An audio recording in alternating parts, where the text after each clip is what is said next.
Hey guys, Asher Legends. Welcome to the video. I'm glad to have you all here with me today. Sending some love, some positive vibes your way, especially if you need it out there today. Hey, thanks for taking some time out of your day to chill with me, talk about Raid Shadow Legends. It's going to be a banger of a video talking about my favorite arena comp out there, Blenders in a new format. We're not going to be talking about the ally attackers today, but rather the best champions to pair with them. But before we get down to business, I gotta ask you guys, it's that time of month for yours truly where I ask you for good TV show, movie recommendations. What have you been watching? Let me know out there. I hear big things about Severance. Is that the name of the show? I'm also starting up with White Lotus again. I'm a big fan of that. Me and my kiddo just finished Beast Games. I know it's polarizing out there. Don't hate me, but we had a ball watching it. Like, we really enjoyed watching it. I didn't think I would like it. I'm not like a Mr. Beast fan. I'm not a hater, but I'm not a fan. But I enjoyed it. It was fun. Again, to watch with the kids. So that's what I've been doing. I'm listening to the great courses right now on audio right now as well. And I'm just wrapping up on the most recent Bernie Madoff book. I forgot the name of it, but you can check it out if you're into that thing. It was all right. All right, guys. You scared me. Here we go. Let's do this. So I'm talking about a blender comp. Before we give the list of the top 25 champions to pair with your ally attacker, I have a recent-ish video ranking my favorite ally attackers if you want to check that one out after this one. Let's talk about the very basics of a blender comp, right? What you want is, you want either a speed booster or just a blender champion that has ideally an increased attack in their kit. You want to set up your attack-based nukers, right? If that's what you're rocking. And then you want an ally attacker, right? I love Diana. Dirty Diana. Oh. God. Okay, no? Still not working? That's why people want to leave. Sorry about that. Sorry about that. You want an ally attacker, right? That's how blenders work. So teams up with allies. They're going to be the fastest or the second fastest if you have a speed booster. And then everybody else is going to go at their speed. That way you can build your nukers. Most of the champions that we talk about in today's video, you can build them a little bit on the slow end, right? You don't want to go overkill, but you don't need to prioritize speed. Oftentimes on your damage dealers, you can get away with putting attack percentage on their boots and just trying to build them with as much speed as you can muster in the substats, but you don't have to have them in a typical 250 endgame speed build or higher, right? And then you want AoEs on the A1, right? AoE attack, ideally, so we can nuke everybody down. And you just want hard hitters, right? So this is just from my last video. It's not like your typical blender comp. It's not the best blender comp, far from it. But I just wanted to show you and talk about the last thing that I have to mention here is positioning matters a lot when we talk about a blender comp. What do I mean by that? Position number 1 is Arbiter. Position number 2 is Dirty Diana. Position number 3 is King Garage. And position number 4 is Loki. Those are the positionings, right? Now, it looks like they all attack at the same time when they go in on an ally attack move. But longtime players know, savvy players know out there, but it's always good to repeat, that they're actually going to attack in the order of what I just told you. So 1, 2, 3, 4. They're going to attack in that order. Why does that matter? If you have a champion that's doing something like, I don't know, placing a decreased defense on their A1 ability, you want them to go first. That way everybody after that can take advantage of those debuffs. If you have a champion who's going to remove a buff from the enemy, maybe, you know, having a chance to remove Stone Skin or, you know, increase debuff, whatever the heck they're removing, right? You want them to go before the other nukers who aren't going to remove the buff.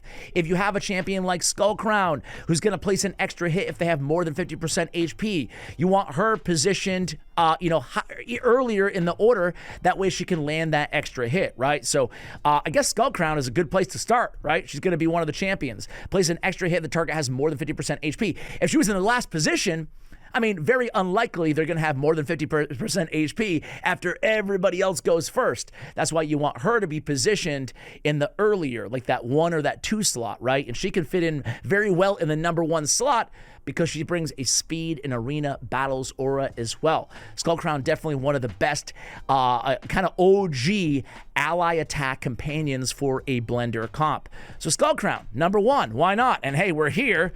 Let's just talk about her sister. It's Sinesha.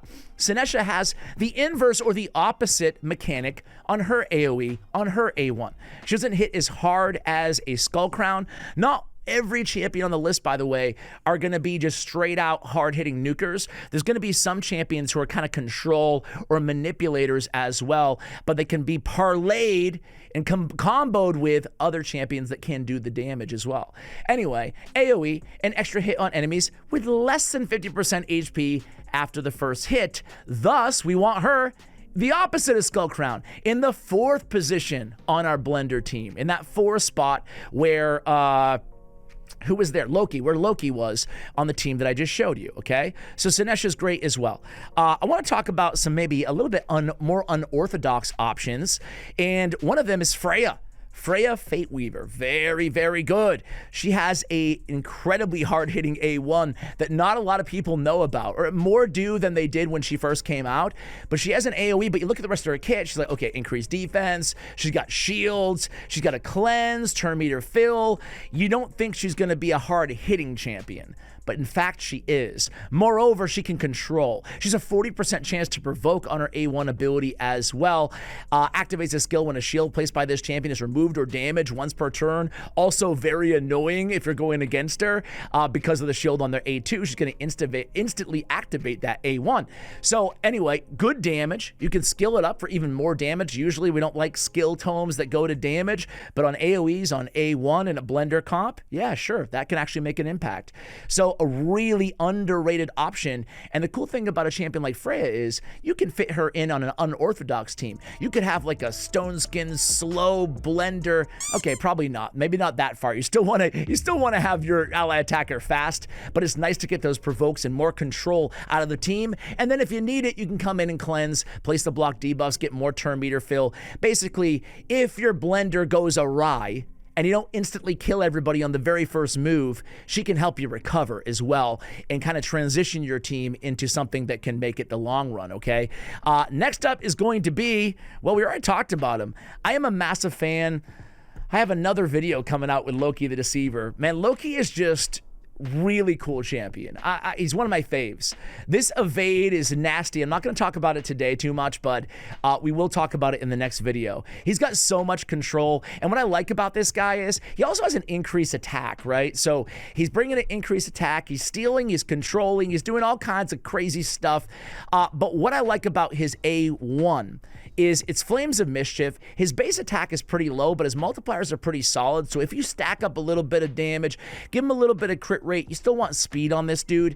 He can go in there, have a 50% chance of increasing the duration of all enemy debuffs, so if you place him after an AoE decreased defense champion or decreased speed champion on the A1, well, he can go in there and increase those durations if he's in the 4th spot. If he's under a Veil or Perfect Veil, the chance is 70% that he increases those durations. He starts out with a Perfect Veil each round, so he's gonna have the 70% chance to increase the duration. Not your quintessential nuker on a blender comp, but can definitely be a nice addition to another nuker or two on your blender comp. Okay, so that's Loki. I love that Loki, man. All right, I'm a little bit all over the place here, but I want to go with Eryx. So Eryx is a free champion, technically. You get her after like 710 days or something like that.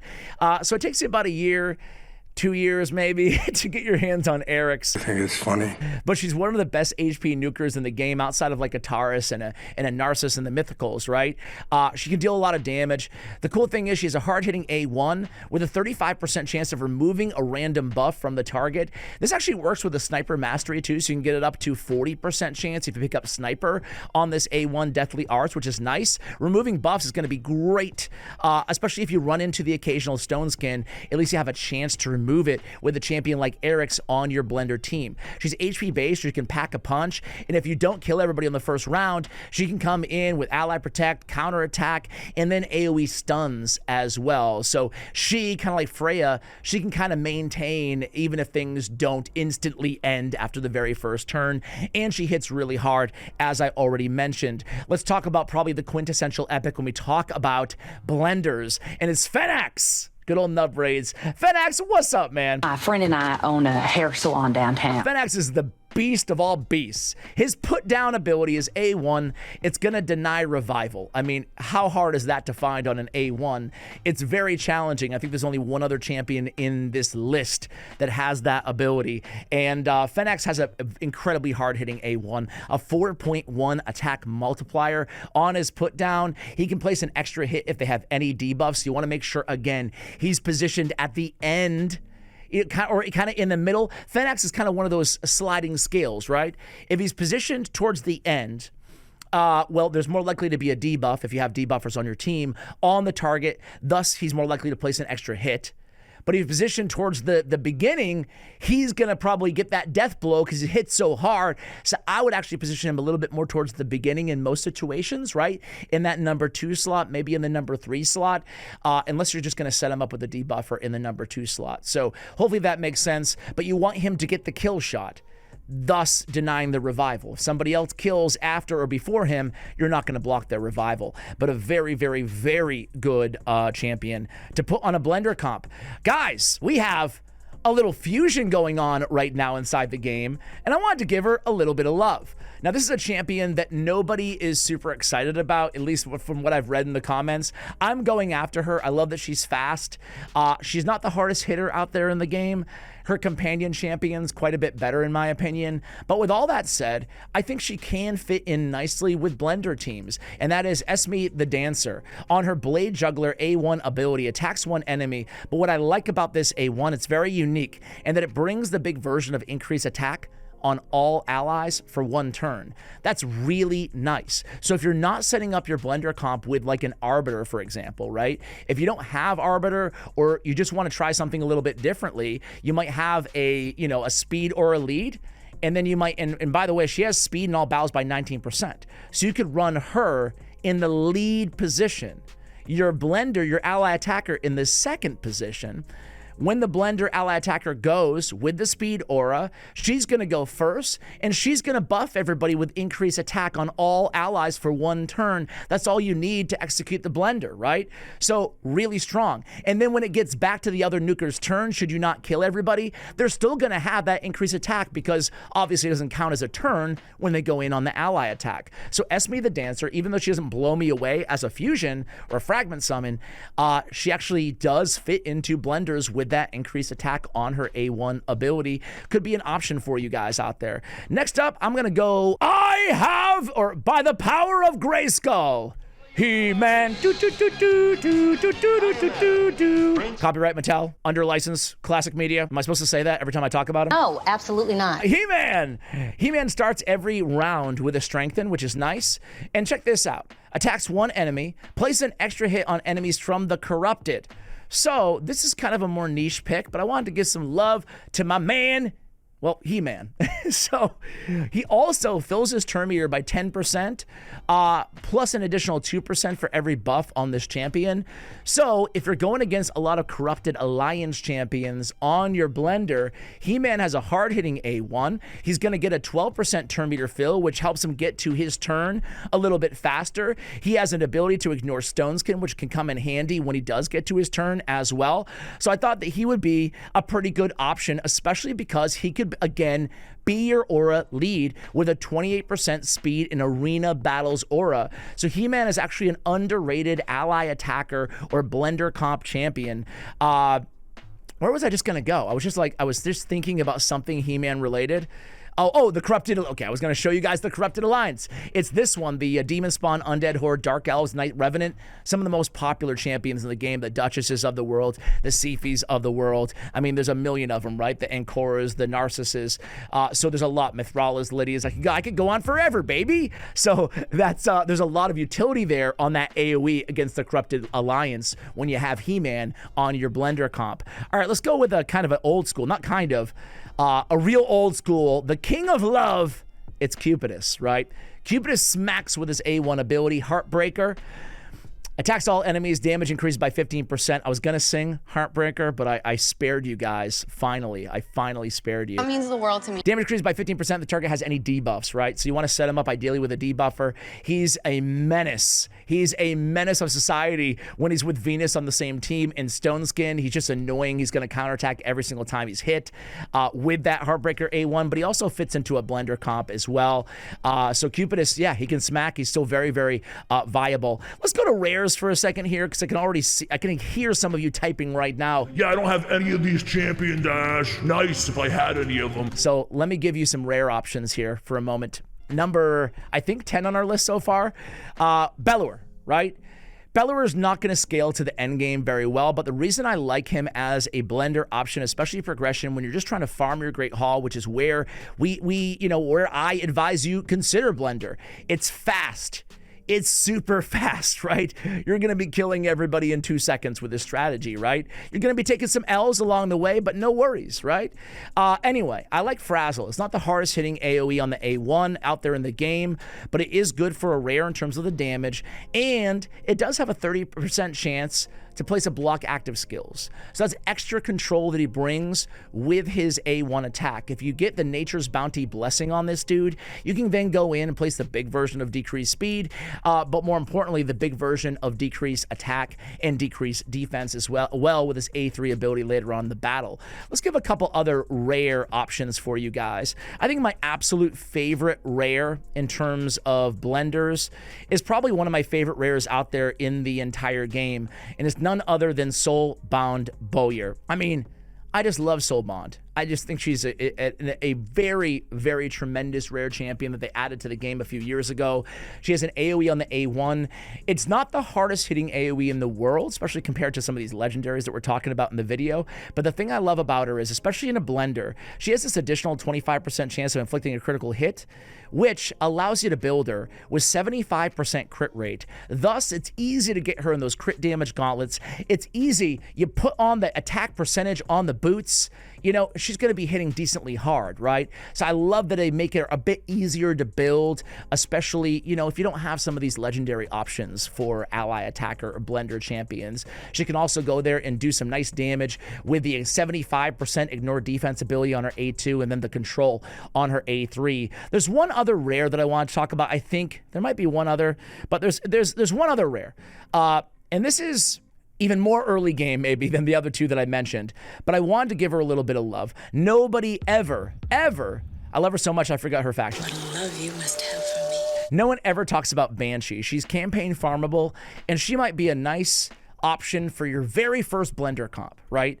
I wanted to give her some love. There are some snubs, like there's a lot of AoE A1 champions here now that we have like 1,000 champions in the game in 2025, and there'll be a lot of snubs, right? Like, you know, a champion like Krisk, for example, he could fit into blender comp, but I don't have him on the list. And obviously he's better than Banshee, but I did want to give this specific option because she's campaign farmable and she's good for your first blender comp, which I've already said. She's an AoE, which is nice on the A1. It's not super hard hitting, but she has a 35% chance of placing the decreased defense. Now, if you can get her a blessing, get her Nature's Bounty, get her the chance, is it Nature's Bounty? Yeah, Nature's Bounty, the one that upgrades to the big version of the debuffs. Get her that rare blessing, and then she could place maybe the big version of decreased defense on an AoE. It's not a high percentage to doing that, but you could use her as a setup in the early game. So definitely an early game option compared to all the other champions that we talk about in this video, but I want to mention her at least. Let's talk about another one that nobody talks about, but it's the big alligator. There he is. It's Krok'mar the Devourer. I really love this dude, man. I love this dude. He's like maybe a little notch below Eric's in terms of HP-based nukers, maybe in the same conversation. I love this dude because he has an AoE, attack one enemy, attacks all enemies one time if the first attack is critical. So just make sure you're not going into a magic affinity champion. That attack will be critical. We're going to build him with 100% crit rate. He has self-buffs ability with an extra turn. He can come in and smack and place a shield as well on his Gnashing Bog A2 ability. He's not an elite ally attack champion, but I like that he's super tanky. He's really tanky, by the way, so he can take a hit. He can survive a little bit longer, so if you want to make a more robust blender comp, Krok'mar the Devourer and maybe an Eric's on the same team, they could be really fun to combo together. We talked about a lot of AoE A1 champions. Let's talk about a couple single targets, or a few single target champions as we shift gears here a little bit. Let's go to Enithwi Blood Twin. He's a Void legendary. He's hard to get. He has this A1 that is nothing crazy special, but he has this Final Doom on his passive. Anybody he kills, including the Soul Reap a blessing as well, anybody killed cannot be revived. So he is the legendary version of Fenax. Oddly, though, Fenax hits harder than him, but it's another block revive option for you. If you maybe, you want to try out Enithwi, right? He also has a triple hitter on his No Mercy ability, as well as an AoE that they actually buffed his multipliers to on his Tormenting Whispers. All of those moves will deny revival. So Enithwi Blood Twin is a decent option there on a blender comp. We also have another incredibly hard-hitting Demon Spawn champion in Candyman Candrafon. Punish Hubris. This is good for if you're going against a team with your blender comp that has a bunch of buffs, right? He has one of the hardest hitting legendary A1s in the entire game, and he has a chance of placing an extra hit if they're under a buff. So he's going to go in there and he's going to easily take out the Sifi on the other team or whoever their big tank reviver is. So Candyman, you should know about him, again, because of how hard hitting, the Punish Hubris, which does just that. Guys, I want to talk about the big fella. I want to talk about my man Turvold. Turvold's not the first champion that anybody thinks of when they talk about a blender comp. But Turvold, I love him for a couple reasons. Number one is that crackling blade. His A1 ability, it smacks. Not as much as Juggernaut, but his A1, for an ability that ignores no defense inherently in the skill, it's just one of the hardest hitting A1s out there in the game. I love Turvold because you can even easily get around a UDK, for example, right? He'll go in there. Obviously, it's not going to be an issue with a blender, but he can go in there. He can double shot a Rhodos, easy kill because he's got a 2-time hitter, and he just absolutely smacks, right? Just raw sheer damage on Turvold. So if you're just looking to just get that kill shot and move on with your life, look no further than Turvold. Let me go with, looking at my old list here, let's go with another old school champion, an old school legendary champion that we don't talk about that much here on the channel, and it's Scar-Torsus. Scar-Torsus is an interesting legendary champion. He's pretty fast. I like that. He's a support, classified as a support champion. He has buffs. He has a cleanse. He has turn meter fill. But his A1, he's very unique. It's an AoE, but then a 50% chance when booked of stealing a buff from each enemy. That's a really strong move on a blender. You don't have a lot of these high percentage AoE steals on A1s in the game. So Scar-Torsus is not a champion that a lot of people think about anymore, but on a blender, he actually fits in very well. You want him to go very high in the rotation. The number 1 spot, the number 2 spot. His speed is in dungeons, so the number 2 position on your team. That way you can steal all those buffs and clear the table for the rest of the nukers that go after him on your squad. Scar-Torsus, if you could give him a little bit of love. How about a champion that I don't know if anybody has him right now? No one has him at the time of this recording, but I wanted to give a little love to Embrys the Anomaly. Now, I've heard only bad things about this dude from people in the comments, other content creators. Call me a sucker, and I'm sure I've been called worse. But I'm really excited about this guy. I am really excited about Embrys. I don't even know, well, I do know why. I'm not going to go over his entire kit and talk about it all, but I just have a weird feeling that he's going to be a lot better than people expect. Just bring it! Anyway, on his base form, which has to be the case with a mythical, he has an AoE where he's destroying their max HP. He's also increasing the duration of a random debuff on all enemies by 1 turn. Can't be resisted if they have necrosis. I like the idea. I don't think he's going to pack a super huge punch, but I like that we're going right in there. We're destroying max HP. We're increasing duration of debuffs. So if you have a debuffer going before him, he's going to go in there and increase that duration. And then after, when he gets to his first turn, he can come in there and remove stone skins, right, on his A3, the unmaking ability. Moreover, if you don't kill everybody, and this is part of why I like him, sure, he has an AoE on the A1, but I like that you can go in there and really have a second chance to get that victory with a champion like Embrys on your squad. He's removing all stone skins, replacing them with true fear. He's removing block debuffs, replacing it with block buffs, and then every buff they have, he's going to replace it with the negative version. That's a game changer. It's such a strong move to go from an ally attack to the unmaking on his A3 ability. You can actually open up with an extra turn ability where you true fear everybody, decrease attack everybody, come in and then do the unmaking. So I'm really excited about this guy, and I can't wait to give him a shot on an ally attack or blender comp. The next guy I don't have, but boy, I kind of wish I did, and it's Karilon the Ringer. Really interesting champion. He's actually been getting a lot of play lately in high live arena because of his A3 ability. But first, I want to direct your attention to his aura. Again, ally speed in arena battles by 30%. People hate this dude. They're wrong. He's a lot better than people give him credit for, honestly. I don't have him, but I've seen a lot of gameplay, a lot of high-end gameplay, a lot of Cruisen streaming battles against Karilon the Ringer, and it's not just because his end game. It's just because he's good. He really is. Quickly, his A3, Polar Vortex, place a freeze on all enemies for 1 turn. Fully depletes the turn meter of all enemies who receive that freeze debuff. This is on a 3-turn cooldown, by the way.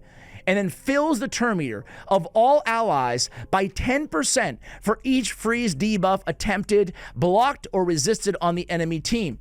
So some people build him so he's not even placing the freeze. They're just using him as a turn meter booster and getting the 40% turn meter fill, which is the strongest in the game on an AoE, right? Or you can just use him as a flat-out awesome control champion.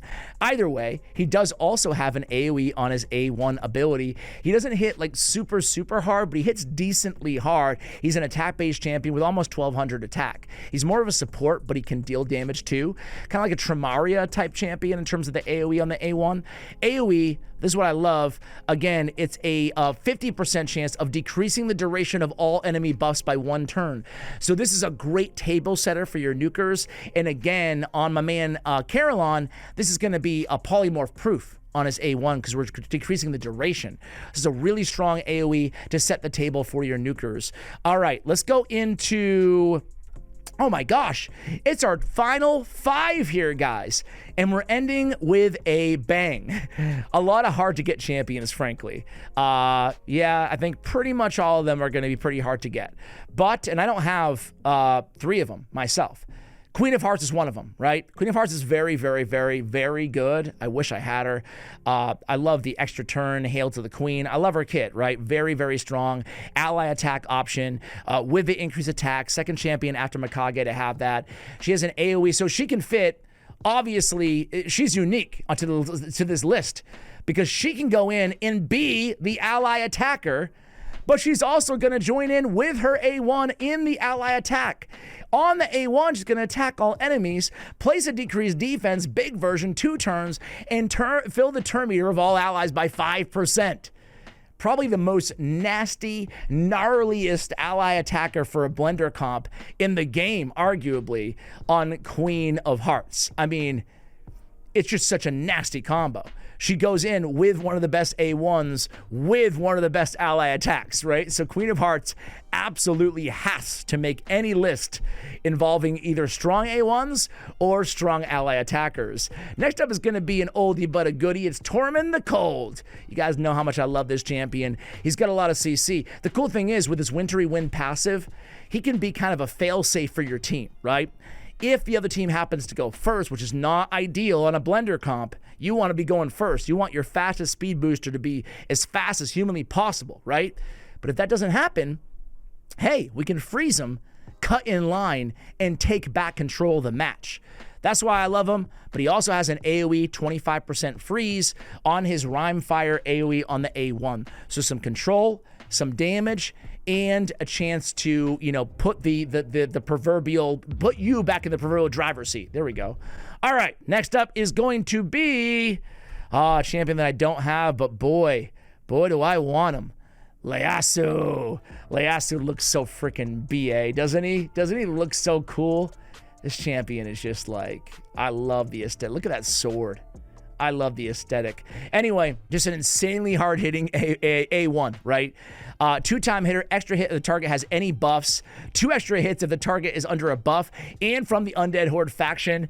Great against, like, again, a Siphi or any Undead Horde champion, like a Necret, whatever. Grants an extra turn if this kills an enemy, occurs once per skill. And then the Onryo's duty. Whenever this champion attacks, all enemies except the initial target receive damage equal to 25% of the damage dealt to the initial target. This extra damage will ignore 100% of the target enemy's defense, and it cannot be critical, not trigger counterattacks. So he can actually wipe everybody with his A1. So yeah, a very, very good option there. Yeah, what can I say? I wish I had that, dude. All right, guys, 2 more left on the list, and they're both Sylvan Watchers. One of them is Arbias. Arbias, the Stone's Thorn. I won't spend a lot of time because she's a mythical, but she's very, very fast. She's very, very good. She has all kinds of things going on in her kit. Her kit is like almost never ending. Everything she brings. She can be a speed booster. She can set up your. The crazy thing about Arbias is she can be the fastest on your team, right? Speed in all battles, 25%. She's the first one to go. You build her super fast, base 115 speed. You turn meter boost 30% on all allies. You set them up with an increased attack, and then she goes in with the ally attacker on the very next turn. She's going to go in with a 40% chance to place an AoE, block active skills. That's great control, and that's a great setup as well. She's just one of the best setups for ally attackers out there in the entire game. Probably the best. Better than Arbiter. Like, that good. All right, next up is going to be, or last up, no one saw this one coming. No one did. But it's actually Alil. Alil. He's an interesting champion. You build him super, super slow, okay? Attack percentage on the boots. You want him really slow with a lot of attack, a lot of crit damage, right? Increases champion's HP and defense for every 1,000 attack they have, so he's going to get his survivability off of his attack. Fills his champion's turn meter by 10% whenever they receive a buff. So as long as we're buffing him with a couple buffs along the way, we get him to his first turn. But why do I like him? His A1. His A1 is actually nasty. Gnarled Scythe goes and attacks one enemy. It steals all buffs from the target, and it can't be resisted. So again, if you're going into a lot of teams with a lot of buffs, and a lot of teams do have a lot of buffs, he can steal Stone Skin. You want him to go in there first, high position on your team. He can, again, set the table there, remove all their buffs, not that, steal all their buffs, and it can't be resisted and clear the way for all your nukers to go. So there it is, guys. Those are my top 25 champions to use on a blender comp along with your ally attackers. Hopefully you enjoyed the video. Hey, check out the last ally attack video. I might have to update it, though, because there has been a couple added, like the Queen of Hearts, for example, since I ranked them last time. Maybe next week I'll do an updated ally attack video as well. Thanks for watching till the end of the video, and as always, take care, guys.